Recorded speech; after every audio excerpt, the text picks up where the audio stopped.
নমস্কার, আমার রান্নাবাটি চ্যানেলে সবাইকে স্বাগত জানাই। আজকে আমি বানাচ্ছি আলু দিয়ে কাতলা মাছের ঝোল। আমার রান্নাগুলো ভালো লাগলে চ্যানেলটা সাবস্ক্রাইব করে পাশে থাকবেন। রান্নাটা কেমন হয়েছে আমাকে অবশ্যই কমেন্টে কিন্তু জানাবেন। মাছের ঝোলের জন্য আমি 4টে বড় মাছ ভালো করে নুন হলুদ দিয়ে মাখিয়ে নিচ্ছি।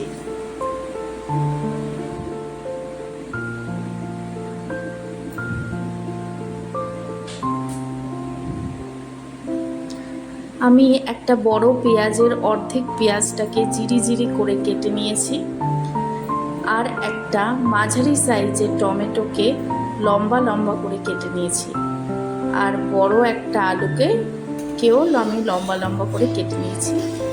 আদা রসুন লঙ্কার পেস্ট করে নিয়েছি।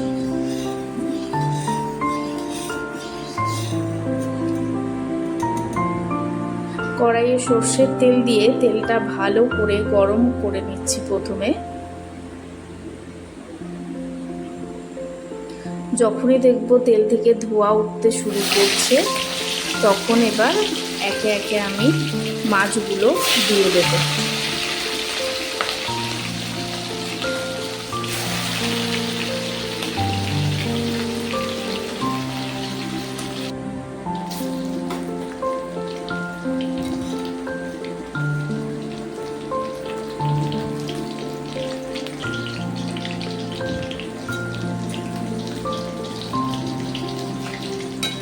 মাছগুলোর একটা পিঠ আমার ভালো করে ভাজা হয়ে গিয়েছে।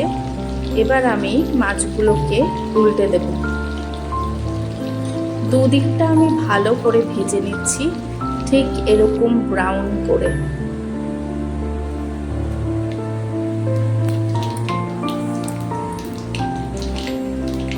এবার আমি ওই তেলেই প্রথমে কালো জিরে দিয়ে দিলাম। এরপর একে একে আমি ফোড়নের জন্য একটা শুকনো লঙ্কা, এলাচ, লবঙ্গ, দারচিনি দিয়ে দিচ্ছি।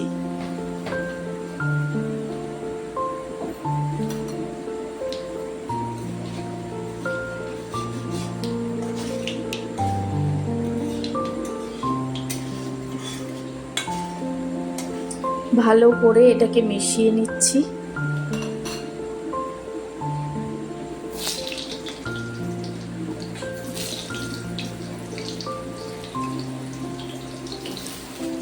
এগুলো থেকে যখন ভালো একটা গন্ধ ছাড়বে, তখন আমি একে একে আলুগুলো দিয়ে দিচ্ছি।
কারণ আগে যদি আমি নুন দিতাম তাহলে আলুগুলো ভালো করে কষানোর আগে নরম হয়ে যেত।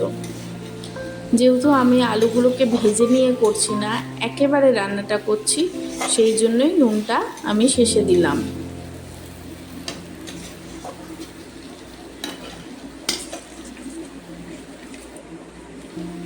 আমার ভালো করে সবটা কষানো হয়ে গিয়েছে। দেখুন তেল ছাড়তে শুরু করেছে একটু একটু।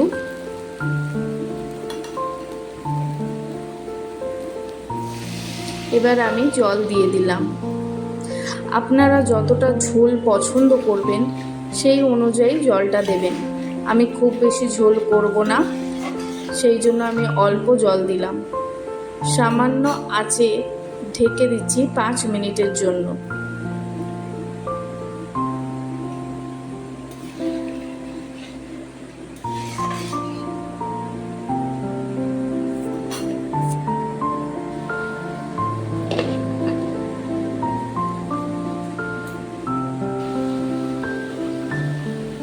পাঁচ মিনিট পর আমি ঢাকা খুলে প্রথমে দেখে নিলাম আমার আলুটা সেদ্ধ হয়েছে নাকি।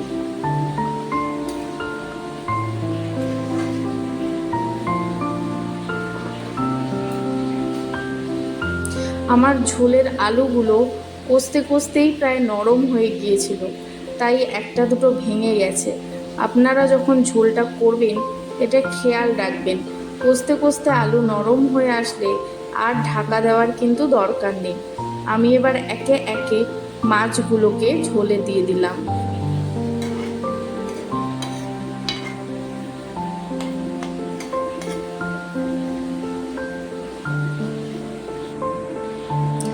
এক মিনিট এটাকে ফুটিয়ে নিচ্ছি হাই ফ্লেমে।